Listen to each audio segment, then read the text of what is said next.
आज देश में नक्सलवाद भी अंतिम सांसें गिन रहा है। 31 मार्च 2026 को हम नक्सलवाद को पूर्ण रूप से समाप्त करने का काम करेंगे।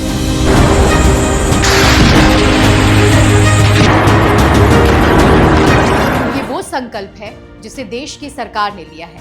देश से रेड टेरर के खात्मे का संकल्प, देश को नक्सल और नक्सलियों के चंगुल से निकालने का संकल्प, लाल सलाम की विचारधारा से निकालकर युवाओं को समाज की मुख्य धारा में लाने का संकल्प, नक्सल प्रभावित इलाकों में विकास का झंडा लहराने का संकल्प, जिसकी झलक हाल ही में नक्सलियों के खिलाफ हुए सबसे बड़े ऑपरेशन में दिखी है, जहां सुरक्षा बलों ने सबसे लंबे समय तक चले 21 दिनों तक इस एंटी नक्सल ऑपरेशन में 31 नक्सलियों को मार गिराया है। छत्तीसगढ़ के करेगुट्टा पहाड़ी पर हुए इस ऑपरेशन में उनके पास से बड़ी मात्रा में हथियार भी बरामद किए गए हैं।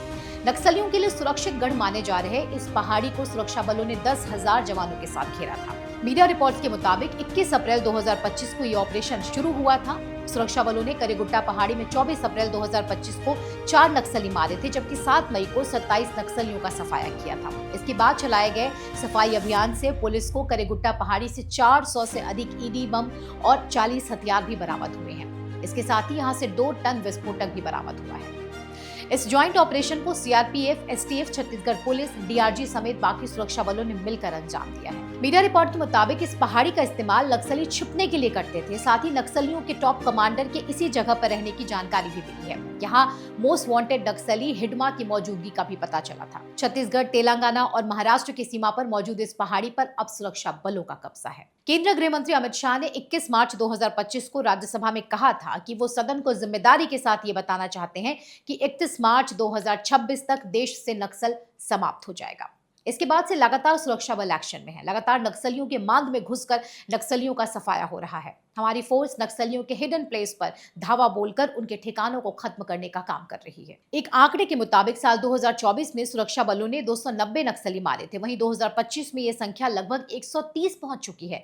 इसके साथ सैकड़ों की संख्या में नक्सली सरेंडर भी कर चुके हैं। नक्सलियों के खात्मे को लेकर वर्ष 2025 काफी सफल कहा जा सकता है। केंद्रीय गृह मंत्री ने भी ये बताया कि वर्ष 2004 से 2014 तक देश में नक्सलवाद से जुड़ी 16,463 हिंसक घटनाएं हुई थी, लेकिन पिछले 10 वर्षों में इसमें 53% कमी आई है। वर्ष 2004 से 2014 तक कई नक्सली हमलों और नक्सल विरोधी ऑपरेशंस के दौरान 1,851 सुरक्षा कर्मियों की जान गई, लेकिन पिछले 10 साल में सुरक्षा बलों के हताहत होने की संख्या घटकर 509 रह गई है, जो 73% की कमी है। वहीं 2004 से 14 के बीच नक्सली हमलों में 4,766 नागरिकों की मौत हुई थी। 2014 से 2024 के बीच ये आंकड़ा घटकर 1,495 रह गया है, जो 70% की कमी है। अब तक कई ऐसे ऑपरेशन छत्तीसगढ़ में हो चुके हैं जिनमें 10 से ज्यादा नक्सली एक साथ मार गिराए गए हों। मीडिया रिपोर्ट के अनुसार अब तक 2025 के भीतर छत्तीसगढ़ में 120 से अधिक नक्सली मार गिराए गए हैं। इस साल के शुरुआत से ही सुरक्षा बलों ने नक्सलियों पर शिकंजा कसना शुरू कर दिया था। 2 जनवरी 2025 को बीजापुर में हुई मुठभेड़ में 5 नक्सली मारे गए थे। फिर 16 जनवरी को हुई एक मुठभेड़ में 18 नक्सली मार गिराए गए थे। दरअसल भारत दशकों से लाल आतंक से त्रस्त रहा है। बिहार, झारखंड से लेकर छत्तीसगढ़, महाराष्ट्र तक, ओडिशा से आंध्र प्रदेश तक नक्सलियों ने न सिर्फ हमारे सुरक्षा बलों पर हमला किया, बल्कि आम लोगों के खून भी बहाए हैं। ये नक्सली जंगलों और पहाड़ी इलाकों में अपना ठिकाना बनाते हैं, जहां ये आसानी से छिपते थे। शासन प्रशासन की नजरों से छिपकर अपनी विचारधारा को फैलाने का काम करते थे। खासतौर से झारखंड और छत्तीसगढ़ में ऐसे कई घने जंगल वाले इलाके हैं जहां नक्सली आसानी से छिप सकते थे। आम लोगों की यहाँ बहुत ज्यादा आवाजाही नहीं होती थी, जिसका फायदा ये उठाते थे। हाँ, इन इलाकों में जनजातीय समुदाय के लोग रहते थे, जो इन्हीं जंगलों पर अपने रोजमर्रा के कामों के लिए निर्भर रहते हैं। नक्सली इन्हें डरा धमका कर रखते थे, इसलिए कभी भी ये लोग पुलिस से इनके बारे में कुछ नहीं बता पाते थे। ये नक्सली उन इलाकों को टारगेट करते थे जहां कोयला और अर्थ मेटल्स के भंडार होते थे। खासतौर से छत्तीसगढ़ जैसे राज्य में विस्फोट में इस्तेमाल होने वाला अमोनियम नाइट्रेट की बस्तर, दंतेवाड़ा और जगदलपुर इलाकों में पत्थर की कई खदानें हैं। खदानों में ब्लास्ट के लिए अमोनियम नाइट्रेट और दूसरे खतरनाक विस्फोटकों का इस्तेमाल किया जाता है। इसके साथ ही राज्य में कई छोटे बड़े थर्मल पावर प्लांट्स भी हैं। इनमें भी अमोनियम नाइट्रेट का इस्तेमाल होता है, जिसके कारण भी छत्तीसगढ़ के इन इलाकों के आसपास नक्सलियों ने अपना गढ़ बना रखा था। हालांकि मौजूदा सरकार ने रेड टेरर को खत्म करने के लिए हर वो कदम उठाए हैं जिससे नक्सलियों को कमजोर किया जा सके। नक्सलवाद की समस्या से निपटने के लिए सरकार ने सुरक्षा के साथ विकास को भी प्रायोरिटी दी है। नक्सल प्रभावित इलाकों में सड़क, पानी, बिजली, अस्पताल, स्कूल, इंटरनेट और कम्युनिकेशन जैसे बुनियादी ढांचे विकसित किए गए हैं। विकास की वजह से यहाँ के ग्रामीण मेन स्ट्रीम में जुड़े, जिसके कारण नक्सलियों को मिलने वाला गांव वालों का सपोर्ट खत्म होता गया।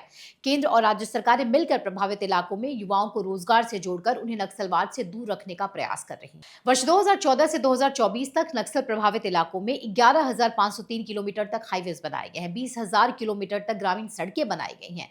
पहले फेज में 2,343 और दूसरे फेज में 2,545 मोबाइल टावर लगाए गए हैं और 4,000 टावर लगाने का काम जारी है। दरअसल ये वो बड़े स्टेप्स हैं जिसके जरिए दशकों तक जंगल में जीवन गुजार रहे लोगों को मुख्य धारा से जोड़ा गया। साथ ही नक्सलियों के खात्मे को लेकर भी ये एक बड़ा माइलस्टोन साबित हो रहा है।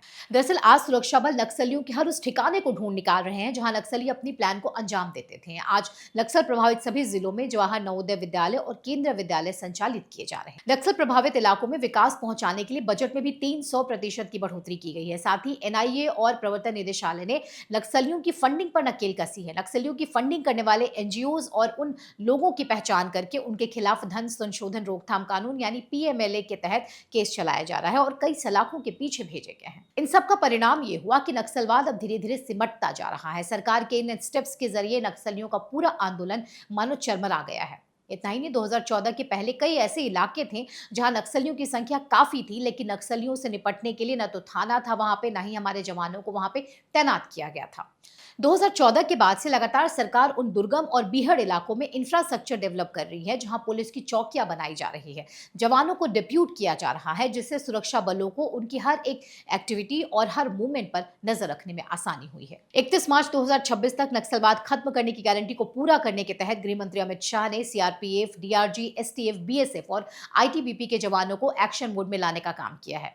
नक्सल प्रभावित क्षेत्रों में प्रमुख जगहों पर सीआरपीएफ और इसकी स्पेशल कोबरा यूनिट को नक्सलवादियों के खात्मे के काम में लगाया गया है। सुरक्षा बलों ने ऐसी रणनीति बनाई है जिसमें नक्सलियों के पास दो ही विकल्प बचे हैं, या तो वो सरेंडर करे या तो गोली खाओ।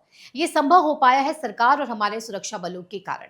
आज ऐसा कोई नक्सल प्रभावित इलाका नहीं बचा है जहां सुरक्षा बलों की पहुंच ना हो। सुरक्षा बल महज 48 घंटे में फॉरवर्ड ऑपरेटिंग बेस स्थापित कर आगे बढ़ रहे हैं। नक्सलियों की सप्लाई चेन कट चुकी है। जंगलों में नक्सलियों के ट्रेनिंग सेंटर भी तबाह किए जा रहे हैं। आज नक्सलवाद के खात्मे के लिए नक्सलियों का सिर्फ एनकाउंटर ही नहीं किया जा रहा है, बल्कि लगातार सरेंडर करने पर भी जोर दिया जा रहा है, जिससे वे सही रास्ता चुने और एक सामान्य जीवन बिता सके। नक्सलियों के आत्मसमर्पण से प्रेरणा लेकर दूसरे नक्सली भी हथियार डाल रहे हैं। नक्सलियों के खिलाफ यह ऑपरेशन उस समय हो रहा है जब देश लगभग युद्ध के मुहाने पर खड़ा है। देश की सरकार आतंकवाद और नक्सलवाद दोनों मोर्चे पर डटी हुई है। जाहिर है, बाहरी दुश्मनों के साथ घर के अंदर दशकों से बैठे उन दुश्मनों का भी खात्मा करना जरूरी है जो दीमक की तरह धीरे धीरे देश को खोखला करते जा रहे हैं। ऐसे में जिस एक्शन मोड में सरकार काम कर रही है, उसे देखते हुए कहा जा सकता है कि नक्सलियों के जो बचे खुचे अड्डे हैं वो भी जल्द बर्बाद हो जाएंगे और 31 मार्च 2026 तक देश को नक्सलवाद से मुक्ति मिलेगी। फिलहाल इस वीडियो में मेरे साथ बस इतना ही, लेकिन आपको हमारे कंटेंट कैसे लगते हैं कमेंट सेक्शन में जरूर बताएं। इसके अलावा अगर अब तक आपने हमारा यूट्यूब चैनल सब्सक्राइब नहीं किया है तो जरूर करें। जय हिंद।